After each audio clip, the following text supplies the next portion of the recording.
My name is Sarah Brennan. I am 33 years old. On the night of my father's retirement party, my father stood on a stage in front of 180 guests, lifted a champagne glass, and announced he was handing Brennan Construction Group to my brother.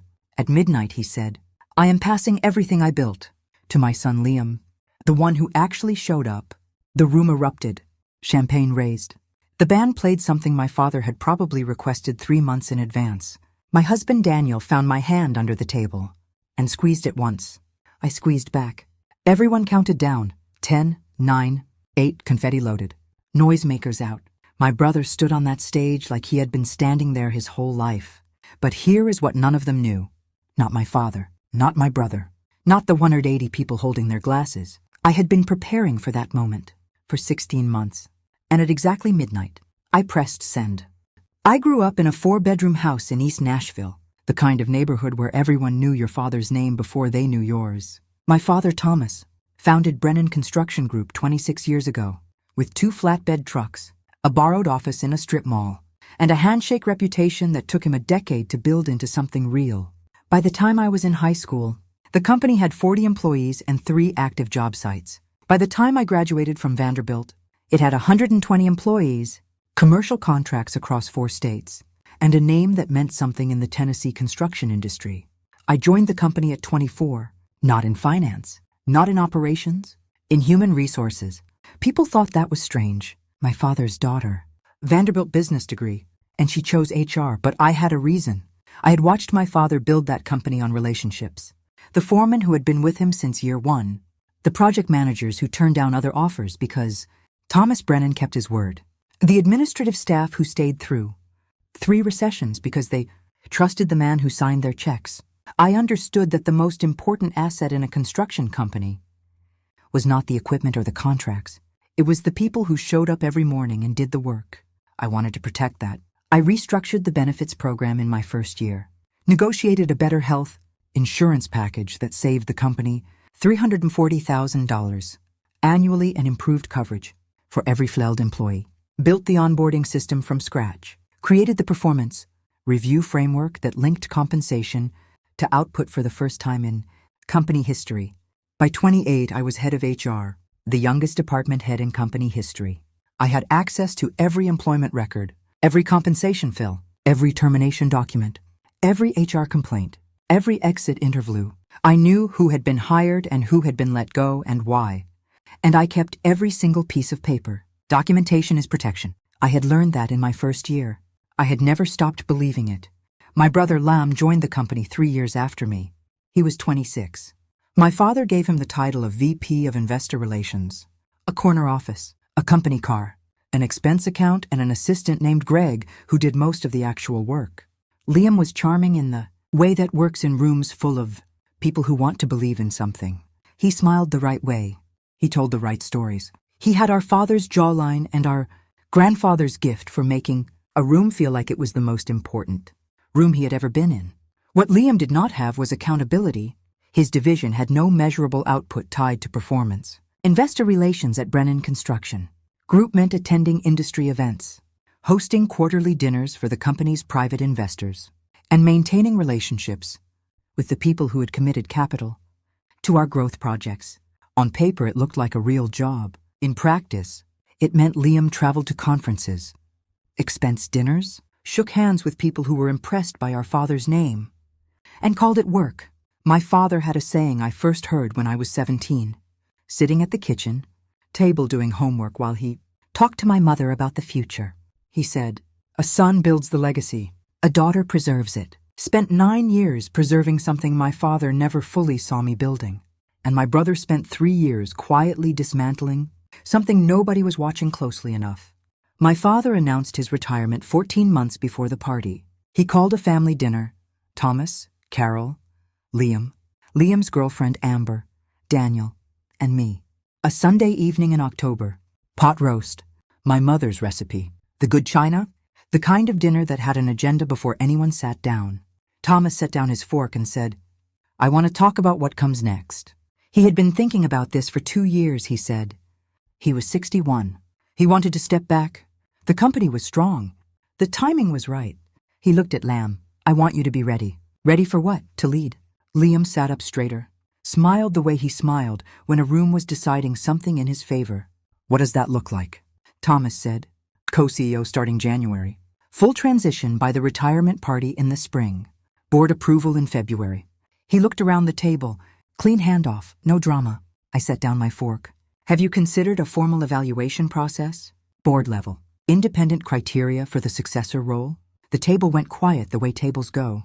Quiet when someone says the thing everyone was hoping nobody would say. Thomas looked at me the way he always looked at me when I raised process questions. Like I had confused a family dinner for a board meeting. This is not a committee decision, Sarah. This is family. Lamb leaned back, said nothing. He did not need to. My mother touched my arm. Don't make this harder than it has to be. Same phrase, same tone. The one she used every time I tried to be heard in that house. I picked up my fork, ate a bite of pot roast, let it go. But here is what I took home from that dinner. Liam's investor relations numbers. His division had reported record investor commitments that quarter. 11 new investor agreements, 4.2 million in new capital commitments. Growth projections up 22%. On paper it looked extraordinary. I ran those numbers through the HR system the following Monday. Not the financial system, the HR system. Because 3 weeks earlier, a terminated employee named Ray Calhoun had sent me an email. Ray Calhoun had worked in the accounts processing department of Brennan Construction Group for 4 years. He was 52 years old. He had a wife and 2 daughters in Murfreesboro. He had never missed a day of work. He had never received a negative performance review. He had never been written up. He had been terminated on a Thursday afternoon in September, 3 weeks before the family dinner, by direct order of Liam Brennan. The termination paperwork came to my desk the standard way. Department head authorization. HR signature required. Liam had signed the authorization.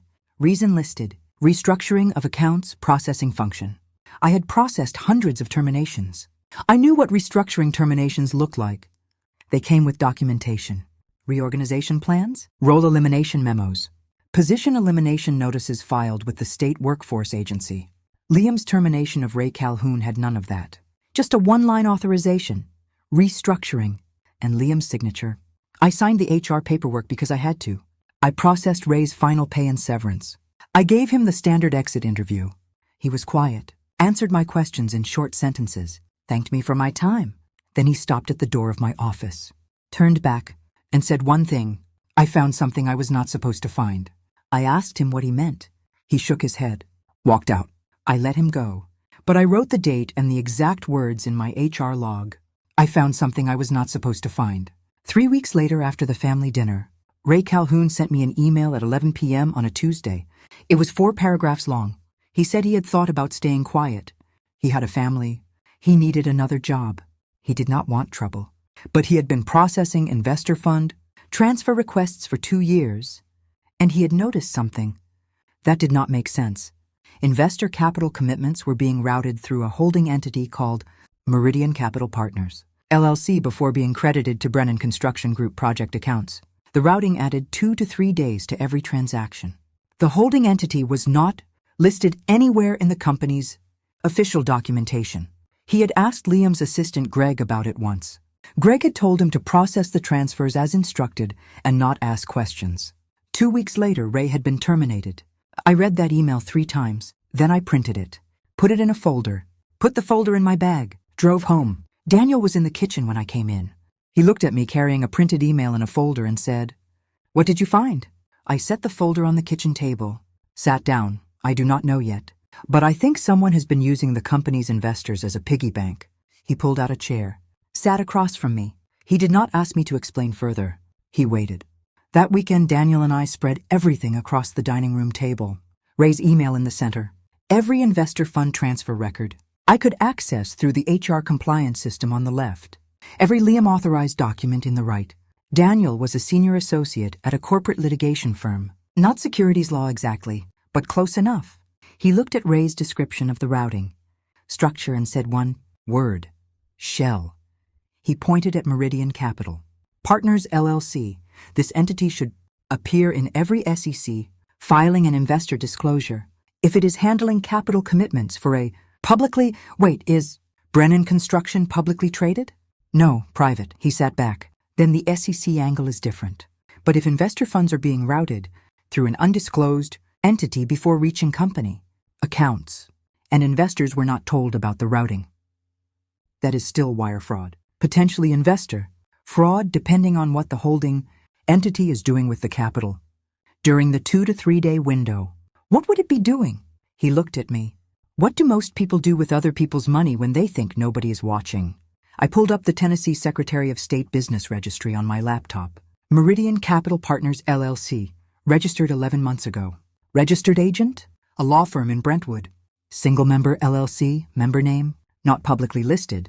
Standard for single member LLCs in Tennessee. I looked at Liam's conference attendance records. I had access to those because I processed all travel expense reimbursements through HR. 6 months ago, Liam had attended a real estate investment conference in Atlanta. I pulled the attendee list from the conference website. Meridian Capital Partners LLC was listed as a sponsor. Contact name? A man named Philip Garrett. I pulled Philip Garrett's LinkedIn. Senior financial consultant. Atlanta-based. No company listed. No employer history visible. Profile created 8 months ago. Daniel looked over my shoulder.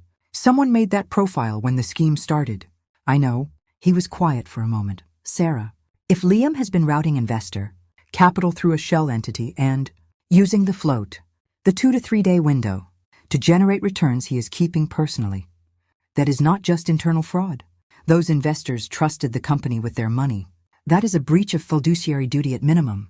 Potentially criminal investor fraud. I know. Then you need to go outside the company. My father will bury this if you bring it to him. He will restructure the contracts, phase out the entity, protect Liam, and the investors will never know what happened to their money during those windows. He was right. I had watched my father protect Liam from consequences his entire life. This would be no different. I opened my laptop and searched for the SEC whistleblower portal. Then I stopped. Is there a better route for private company investor fraud? He thought for a moment. Tennessee Securities Division. They handle private investment fraud. And the SEC has jurisdiction if any of the investor communications crossed state lines, which they did. Your investors are in 4 states. File with both, I nodded. Not for money. He looked at me. I know. For the record. And for Ray Calhoun. He nodded back. For Ray Calhoun. December, 14 months before the retirement party. I sat at the kitchen table at midnight. Laptop open. The Tennessee Securities Division complaint portal and the SEC. Whistleblower submission. Form both open in separate tabs. I typed for 2 hours. I detailed the Meridian Capital Partners entity. The routing structure Ray had described. The timeline connecting Liam's Atlanta conference to the LLC's registration date. Philip Garrett's name. The structured 2 to 3 day transfer windows. I attached Ray's email with his permission. I had called him first. He had been quiet for a long moment. Then he said, yes, use it, file everything. I submitted to the Tennessee Securities Division at 11:52 p.m. Then I opened the SEC tab and submitted there at 11:58 p.m. 2 confirmation screens, 2 reference numbers, 2 receipts in my email. I sat at the kitchen table and looked at the notification on my phone. 14 characters, a reference number that meant someone outside of my family, outside of that company, outside of Thomas Brennan's orbit. Now knew what I knew.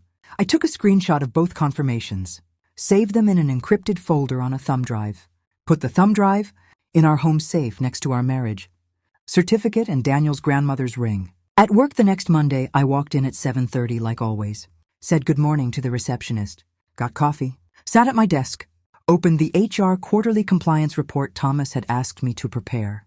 I did my job, every policy accurate, every form correct, every employee record complete, because that was the point. I was not sabotaging anything. I was doing my job better than anyone in that building. But I also started building a second file, private, offline. Every investor transfer record. I could access logged, every Meridian routing document traced, every email Ray had forwarded me before his termination, dated, organized, cross-referenced. The company held its Christmas party that month. Thomas stood in the conference room with a champagne glass and toasted another record year. Liam grinned. I held my glass, did not drink, smiled when people looked my way. If you have ever sat in a room watching someone take credit for everything you built and smiled through it, you know exactly how this feels. January, 3 months after the first filing. The investigators made contact through the secure portal. Tennessee Securities Division had opened a preliminary inquiry. They wanted internal documentation, specifically investor onboarding records, fund transfer authorizations, communication logs between the Investor Relations Division and the Accounts Processing Department. I had all of it, not because I had been spying, because I was head of HR and these records ran through my compliance system.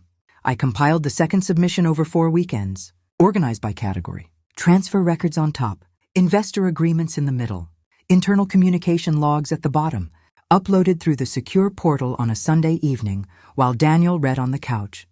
Done? He asked without looking up. Second batch. How many more? At least 2. They need something with Liam's signature on the Meridian entity directly, not just transfer records. An original document. He nodded.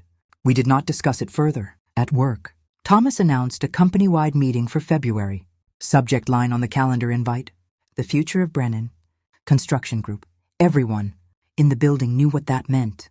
My assistant Donna put it on my calendar and paused at my door. Do you want me to block anything that week? No, I will be there. She looked at me for a second too long. Donna had been with me for 5 years. She did not miss things. Okay, she said, and left. The meeting was held in the main conference room. Standing room only. Thomas brought a presentation, a slide deck with a timeline. The slide read, Leadership Transition, Brennan Construction Group. Below it, a photo of Liam in a hard hat and blazer. The kind of photo that belongs in a brochure nobody reads. Thomas spoke for 25 minutes. The founding story, the early contracts, the first commercial project, the growth years. Then, every company needs someone who understands not just the buildings but the relationships, someone who sees the bigger picture, someone who leads with vision. He paused, looked at Liam.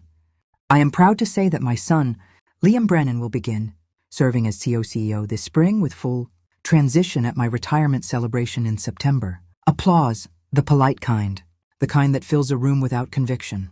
Liam took the podium, thanked the employees, thanked the board, thanked everyone who made this possible. He did not mention my name. After the meeting, Donna came to my office and closed the door. He did not say your name once. I noticed. You restructured the entire benefits program. You saved the company $340,000 in year 1. You built the HR system that every other department runs on. Donna. She stopped. I looked at her. I know what I did. I do not need Liam to list it. That evening my mother called. Was it not wonderful? Your brother looked so confident up there. She actually said that. I said. He looked like someone who had been practicing in a mirror. There was a pause. Sarah, just my name. A period at the end of it. Then silence. February. Most of the building had cleared out by 6:30. I was still at my desk finishing the quarterly HR compliance audit. Routine work. Thomas's office was dark. He was in Memphis for a contractor conference. Would not be back until Monday.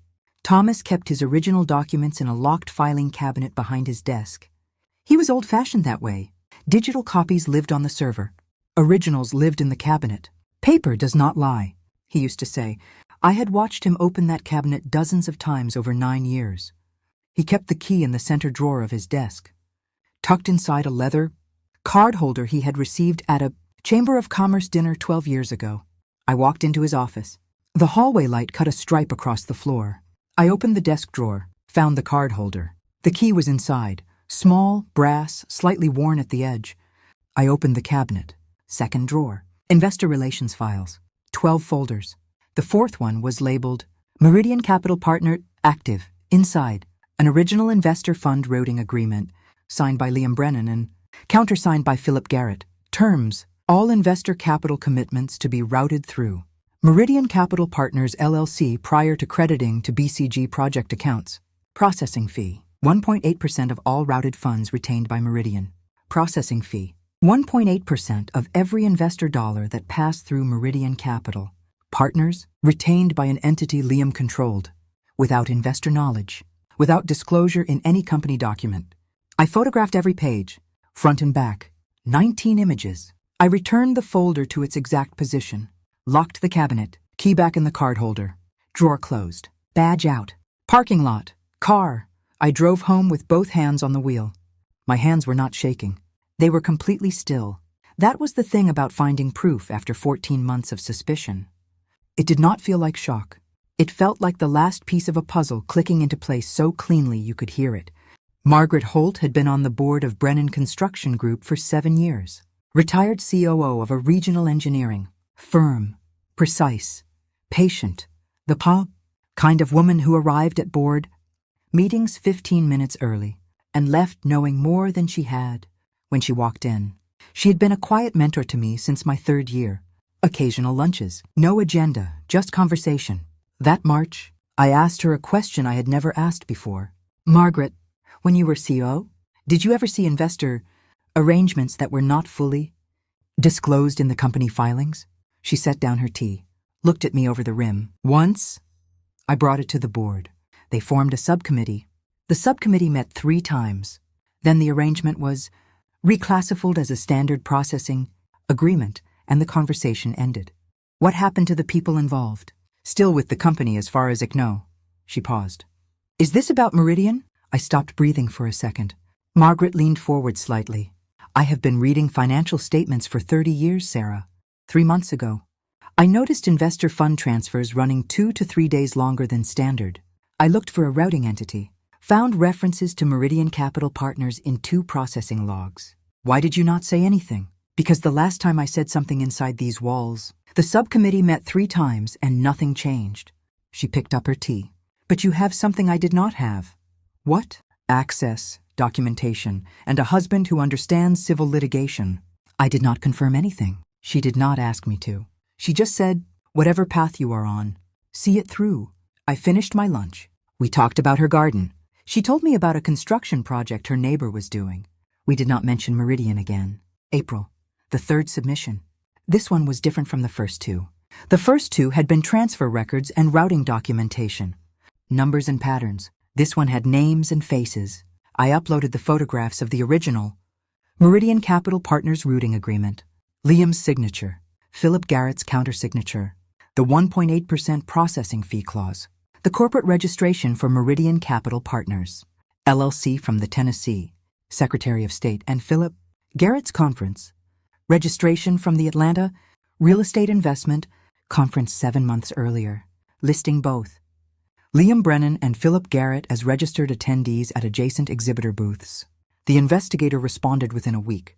The documentation is substantial. We are building a formal case file. To proceed to enforcement, we will need one additional element: evidence of senior leadership awareness or direction. Communication demonstrating that company ownership knew about the arrangement. Senior leadership. They meant Thomas. They were asking me to prove my father knew.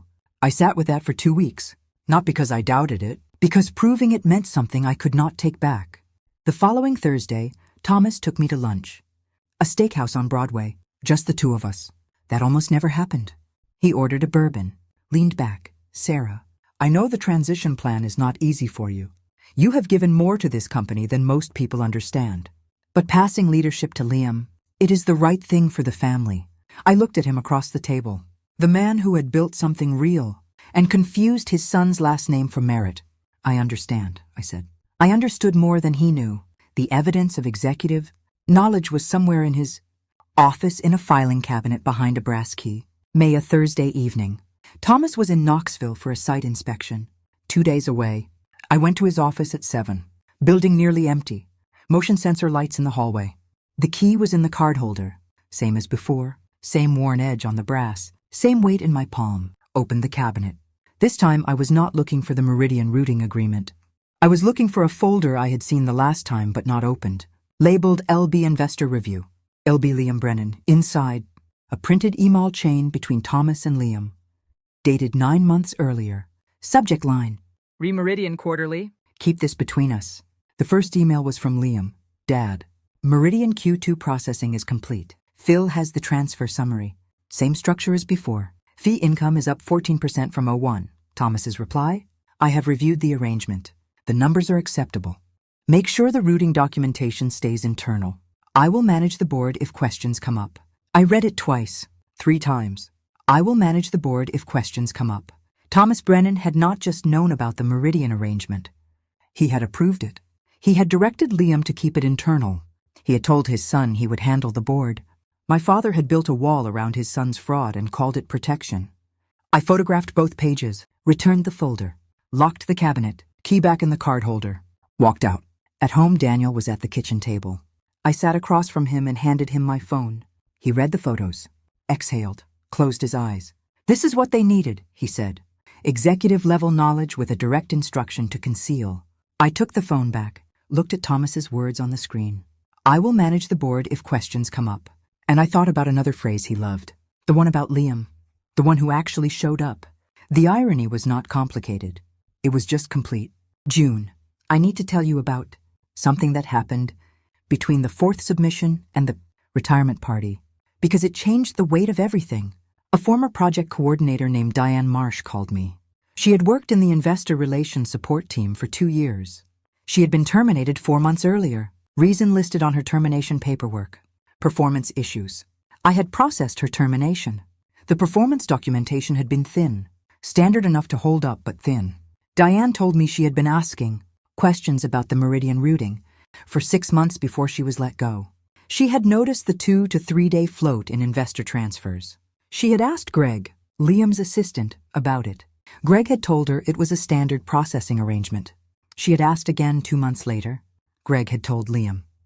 3 weeks after that, she was called into Liam's office, told her performance had not been meeting expectations, given a 2-week notice. Her files were boxed and her badge was deactivated by end of day. She had signed a standard severance agreement, non-disparagement clause, standard language. She thought that was the end of it. Then she had found Ray Calhoun's name on a construction industry forum. Ray had posted something vague about whistleblower protections for employees in the financial services sector. She had contacted him. He had told her about me. I asked Diane if she had documentation. She had kept personal copies of 2 emails she had sent to Greg asking about the Meridian routing. She had kept them on her personal phone. Photographs of her screen. Not the cleanest evidence, but dated, clear, and they showed an employee asking direct questions about the arrangement, followed 14 days later by a termination for performance, issues with no prior performance, warnings on record. I added Diane's termination file to the submission. Her 2 emails, the timeline connecting her questions to her termination. Ray's termination, same pattern. 2 employees, both asked questions about Meridian. Both terminated within weeks. No prior performance issues for either. Retaliation is an independent violation. My attorney Claire told me when I sent her the update. It strengthens the fraud case and adds a separate compliance violation. I know. I processed both terminations. I have the files. She was quiet for a moment. Sarah, you authorized those terminations. I know that too. I did not have cause to refuse them at the time, but I have the documentation showing the pattern now. She was quiet again. Then she said, "This is going to be a significant case." I know, I said. I have known that for a while. The invitation arrived the 2nd week of July. Cream card stock. Thomas and Carol Brennan request your presence at a celebration of Thomas's retirement and a very special announcement. September 15th, estate residence, formal attire. The announcement will take place at midnight. I held the card in my kitchen. Read it twice. Set it on the counter. A very special announcement. Midnight. 180 guests. I knew exactly what the announcement would be. My mother called that afternoon. "Did you get the invitation?" I did. "Wear something nice, sweetheart. This is Liam's night." She paused. And Sarah, "Yes, Mom. Don't make this harder than it has to be." Same words, same tone. The phrase she had used at every family dinner, every phone call, every moment I had ever tried to be heard. "I will be there, Mom." "Good. Your father is really looking forward to this." I hung up, walked to my home office, opened the laptop. The case file was bookmarked. I clicked it, scrolled through 5 submissions, 16 months of documentation, investor routing records, Meridian registration, Philip Garrett, Liam's signatures, Thomas's cover-up email, Ray Calhoun's account, Diane Marsh's termination pattern, all of it sitting in a government system, waiting. I closed the laptop, went back to the kitchen, picked up the invitation again. Midnight.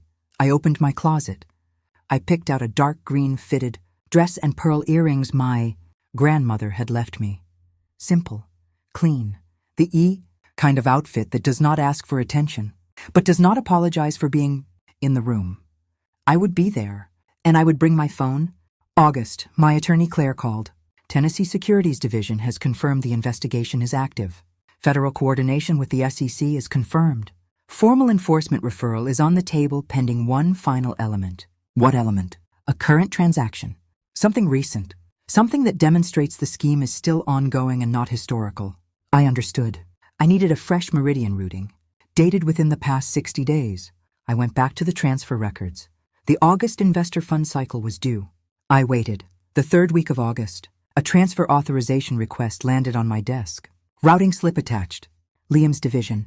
Meridian Capital Partners, LLC. Amount, 1.4 million. Category, investor capital processing. Duration, standard routing. The largest single Meridian transaction yet. Under company policy, any investor fund, transfer exceeding $500,000, required dual authorization from both the VP of the originating division and the head of HR. That was me. Liam needed my signature to complete the transaction. The routing slip sat on my desk for 1 hour. I looked at it the way you look at something that has been a long time coming. Then I signed it. I authorized the transfer because that was my job, because refusing it without stated cause would have triggered questions. I was not ready to answer yet, and because I needed that authorization in the case file. A current transaction, fresh signature, ongoing scheme. I scanned the signed authorization that evening, uploaded it to the secure portal as a supplemental filing. The investigator confirmed receipt within 48 hours. The case file was complete. 16 months, 5 submissions, shell company registration, transfer records, original routing agreement, Thomas's cover-up email, 2 retaliation terminations, and now the August authorization. A current transaction with my own signature, the head of HR unknowingly processing her brother's fraud as part of her standard job responsibilities. I closed the laptop, picked up my phone, texted Daniel 1 word, done. He replied with a period. No words, just acknowledgement. Everything was in the file. Everything was with the investigators. All that remained was the timing. Claire had been clear. If I submitted the final evidence summary before the public announcement of the succession, the record would show that the investigators had material fraud documentation before the company formally transferred to the person committing the fraud. That timing mattered. Thomas had chosen midnight. Thomas had chosen the stage. I was just choosing the same clock. I woke up at 6 on the morning of the party. Force of habit. The bedroom was dark. Daniel was already awake, sitting on the edge of the bed. We did not talk about tonight. Not yet. I went downstairs. Made coffee, toast, sat at the kitchen table. A normal Saturday morning routine on the day everything would change. I opened my phone. The case portal was bookmarked. The final summary submission was drafted. 47 pages, 5 submissions consolidated. 1 timeline. 1 gray button, submit. I closed the app, drank my coffee. A text from Liam at 8:15. Sarah, tonight is going to be something else. Dad has been planning this for months. You should see the setup. I typed back. Cannot wait. Daniel came downstairs. You okay? Ask me tomorrow. He poured his coffee, sat across from me. The folder was not on the table anymore. The printouts were not spread across the dining room. Everything was digital now. Everything was in the system. 16 months of documentation compressed into a 47-page PDF sitting in a government server, waiting for 1 thumb press. At 4 in the afternoon, I showered, put on the dark green dress, the pearl earrings, looked at myself in the bathroom mirror. I did not look like someone who was about to file the final evidence against her brother and put her father under investigation. I looked like someone going to a party. That was the point. Daniel drove. I sat in the passenger seat and watched the road. 40 minutes from our house to the family property. Highway first, then country roads, then the long gravel driveway my mother had lined with lanterns for the occasion. I watched a field of late summer grass blur past the window. Daniel said, "You do not have to do this tonight." I do not have to do this any night. I looked at him, but they chose tonight. They made it public. 180 guests, a stage, a champagne toast at midnight. They chose the audience. I did not pick the clock. His jaw tightened. He nodded. My phone buzzed. Text from Claire. Portal is operational. Ready when you are. I set the phone in my clutch. We turned onto the gravel drive. Through the trees I could see the estate. Every window lit, a white tent over the back terrace. A band doing a sound check, bass carrying through the car windows. Daniel parked near the edge of the valet line. We sat for a moment. Engine ticking. A server walked past carrying a tray of champagne, glasses. Crystal, Thomas's. Signature for important evenings. Daniel reached over and took my hand. Squeezed it once. Not the way you squeeze when you are afraid. The way you squeeze when you have been ready for a long time and the moment has finally arrived. Let us go, I said. The estate terrace had been transformed. String lights over a temporary hardwood floor. A 12-piece band on a raised platform. Playing standards the way my father always requested. Sinatra, Bennett, the kind of music that makes a room feel like it has always been this way. Champagne towers near the bar. 3 of them. Crystal glasses catching the light. 180 guests. I counted as I worked the room. Board members in dark suits. Contractor partners, investors, the mayor of Franklin. 2 state legislators. The company's outside legal counsel. A man named Patterson who charged $350 an hour and had been with the company for 11 years. Regional business press near the bar with notebooks. Thomas was holding court near the terrace steps. Bourbon in hand. Liam beside him in a new suit, navy, custom cut. On his wrist a watch Thomas had given him. I knew because my mother had texted me a photo of it the week before. Isn't it beautiful, she had written. I had not replied. Carol was adjusting Liam's collar. Maternal. Proud. The portrait of a family about to crown its heir. I crossed the room, shook hands, smiled, happy to be here. You look wonderful. Thomas has worked so hard for this. Small talk, easy, practiced. Margaret Holt was near the windows, sipping water. She caught my eye across the room. A nod, brief, no words. I checked my phone. 10:51. The draft submission was still there. Submit, gray button, waiting. I slipped the phone back into my clutch and picked up a champagne glass. Did not drink, not yet. 11:15. The party was in full rhythm. Laughter and music and the particular warmth of a room full of people who believe they are watching something good happen. I touched Daniel's arm. I will be right back. He looked at me, understood. Take your time. I walked down the side hallway toward Thomas's home office. The estate was large, the kind of house with hallways that held the sound of parties at a distance. Thomas's office was at the end of the east wing. Dark door, open. I stepped inside. The filing cabinet stood where it always stood. The desk was neat. The center drawer. The leather card holder. I opened it. The key was there. Same brass. Same worn edge. Same weight in my palm. I did not need it anymore. Every document that mattered was in a government server. The routing agreement. The signatures. The email. The filing cabinet had given me everything it had to give. I held the key for a moment. Set it back in the card holder. Closed the drawer. Stood in the dark office. Through the wall I could hear the band playing. Muffled brass and strings. A woman's laugh in the hallway. I walked back to the terrace. Daniel was by the bar holding a glass of water. He handed me my champagne. I had left it on a table. Done? There was nothing to do. I just needed to stand in there for a minute. He did not ask why. He took my arm. We walked toward the edge of the dance floor. Almost midnight, I know. The band slowed into something quiet. We did not dance. We stood near the railing and waited. 11:58. The band stopped mid-song.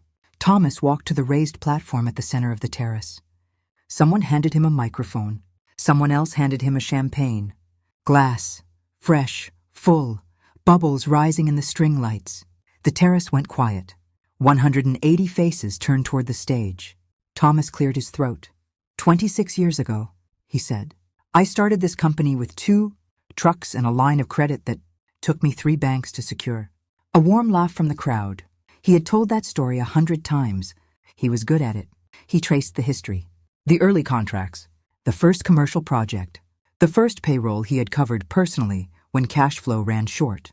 The years when he was not sure it would survive. Then he paused, found Liam in the front row. Every founder faces one question, Thomas said. Who carries it forward? Who do you trust with the thing you built? He lifted his glass. Tonight, at the moment I step back from the company I built, I am officially passing Brennan Construction Group to my son, Liam Brennan. He looked at Liam, the one who actually showed up. Standing ovation, champagne raised. Liam walked to the platform, shook Thomas's hand. Flashbulbs from the press, Carol in the front row. Eyes bright. Liam's speech was polished, rehearsed. Thomas's people had probably drafted it. He thanked the employees, thanked the board, thanked everyone who made this possible. He did not say my name. I stood near the back of the terrace. Daniel's hand found mine. The second squeeze, the one that meant now.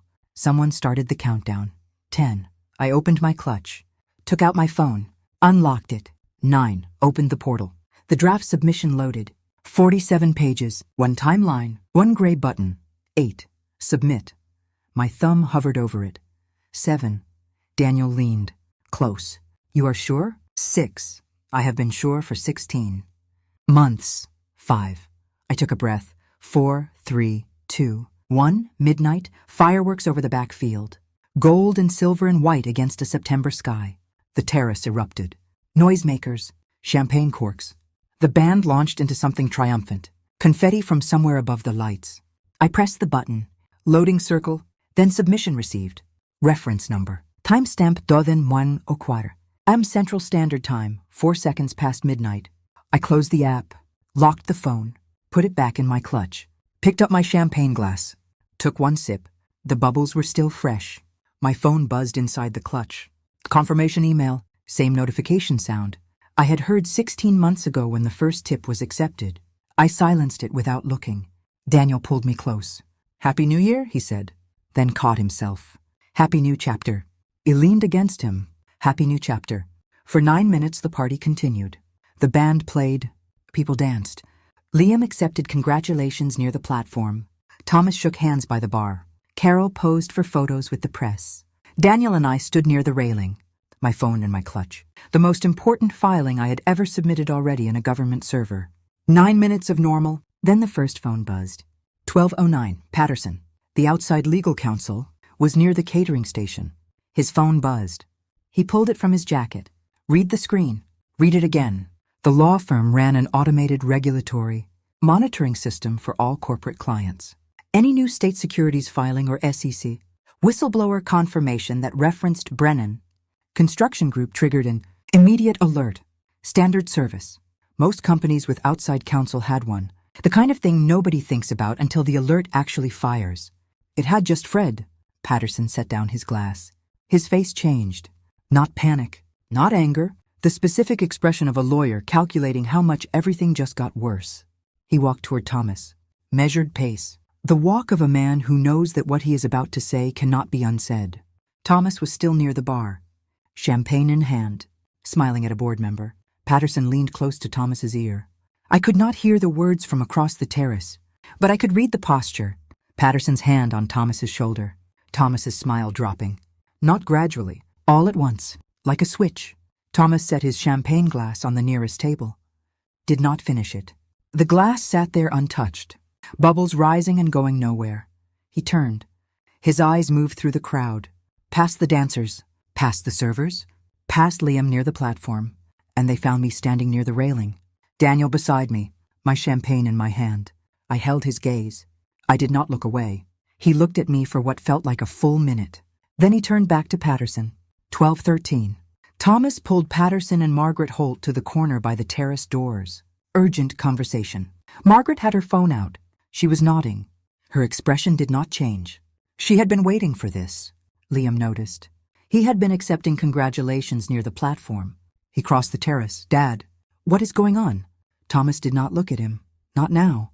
People are coming up to me about the transition timeline. I need to hear you say it publicly. Thomas's voice was low, controlled. I said, not now, Liam. Liam's smile slipped. He looked at Patterson. Patterson did not look back. The whisper moved through the terrace like weather. Board members checking phones.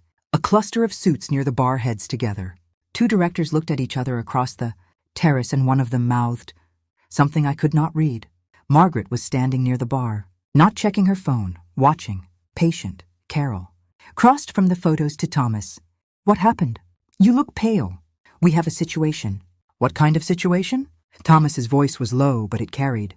The kind of voice that does not wait until morning. Carol looked at Patterson, looked at Margaret, looked around the terrace at the guests who were still dancing. Still unaware. Then she looked at me, standing at the railing with Daniel. My champagne half gone. Carol looked at me the way you look at someone when you have suspected them of something for a long time and have just received confirmation. A long look. Then she turned back to Thomas.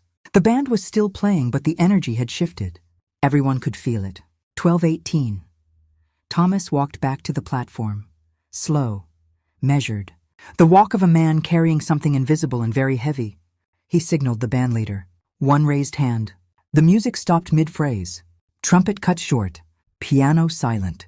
The bass player's hand went flat against the strings. The silence hit the terrace like a wall. 180 faces turned toward the platform for the second time. Thomas picked up the microphone. His hand was steady. His voice was not. I need to make a brief additional statement. The terrace was completely still, not the warm stillness of anticipation, the rigid stillness of something going wrong.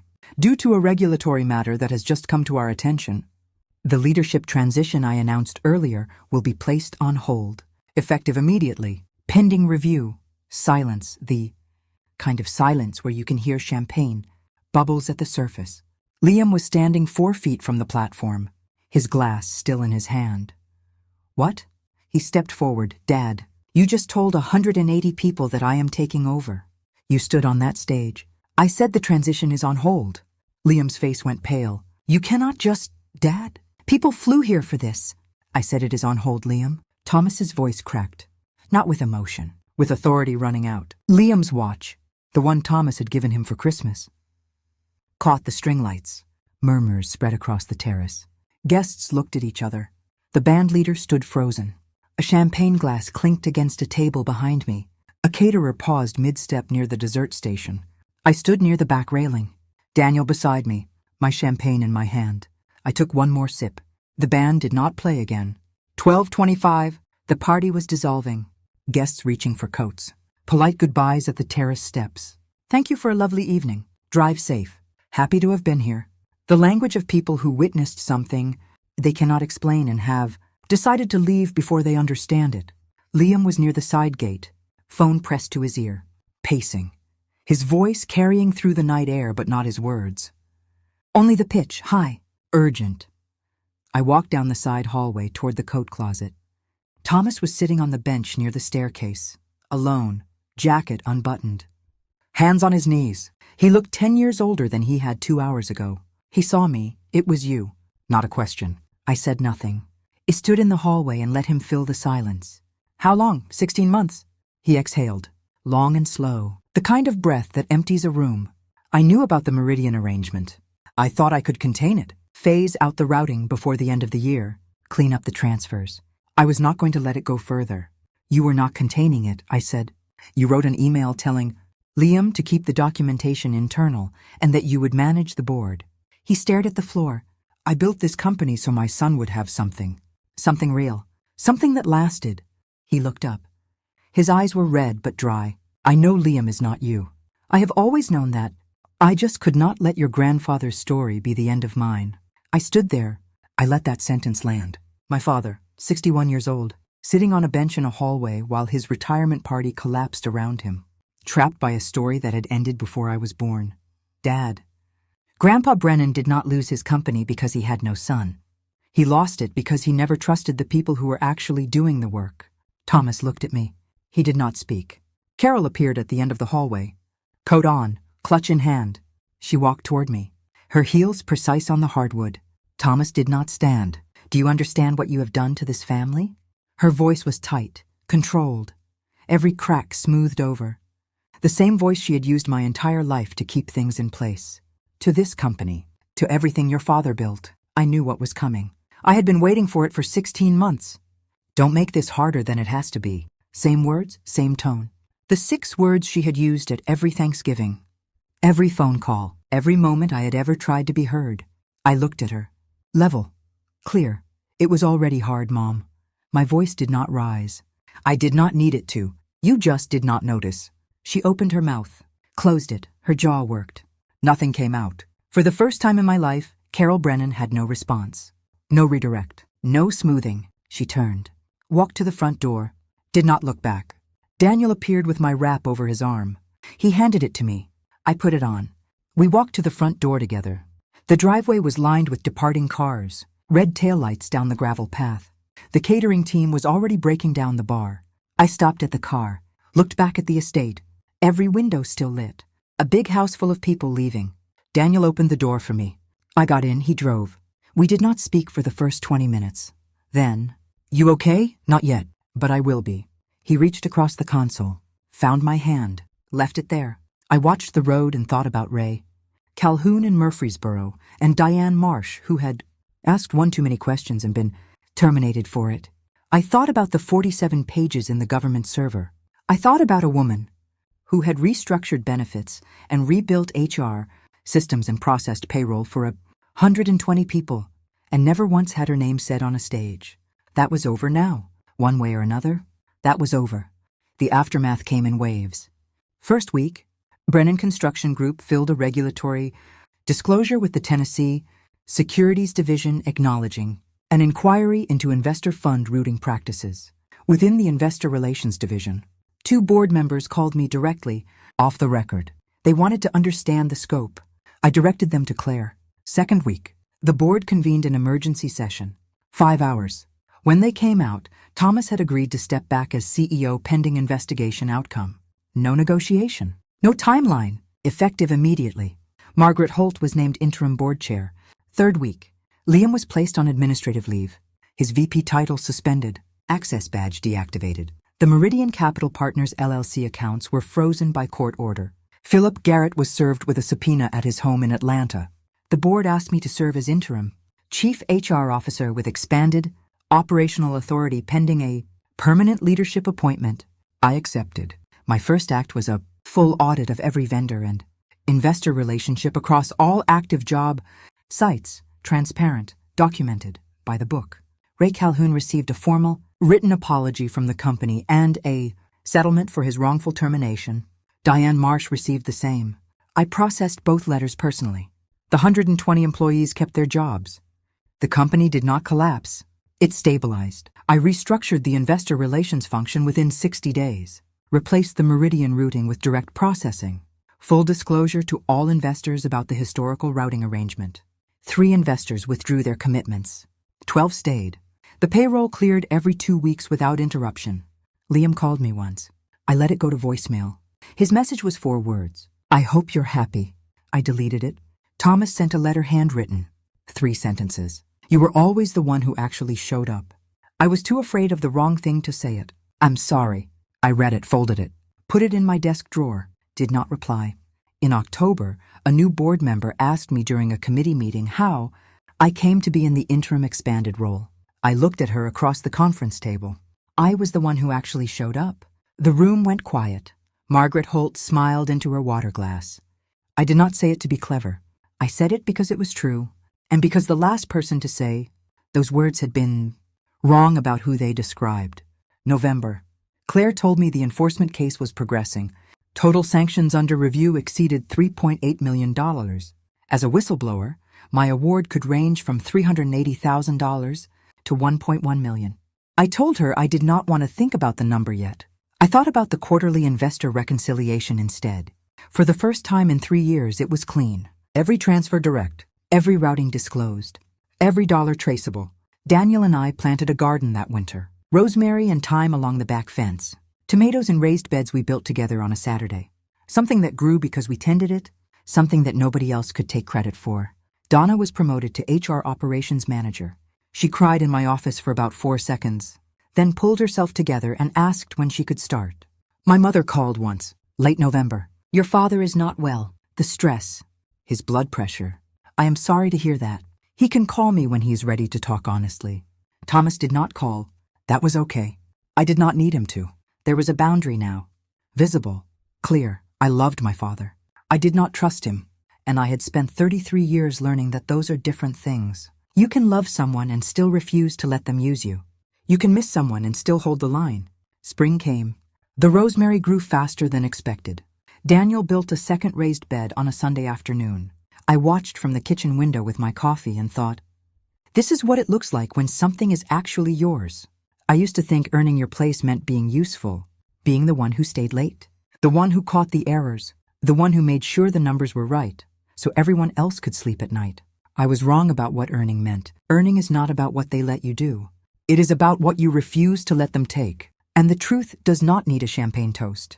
It does not need a stage. It does not need a 12-piece band or a retirement celebration or 180 witnesses. It just needs one person who has been building the case for 16 months, willing to press send. That is my story. One midnight, one filing, and a company that finally belonged to the people who actually built it.